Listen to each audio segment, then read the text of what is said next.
मोर अलक्षणी बोझ झीटा को पठौछि तम सांगरे समुदी पोड़ी दब समुदी पोड़ी दब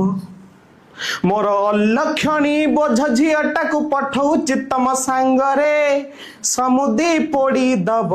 समुदी पोड़ी दब पाठ साठ बेसी पढ़ी थिला बिना यौतुके चली गला तम अत्याचार विरुद्ध रे प्रतिवाद सीए करुथिला पाठ साठ बेसी पढ़ी थिला बिना यौतुके चली गला तम अत्याचार विरुद्ध रे प्रतिवाद सीए करुथिला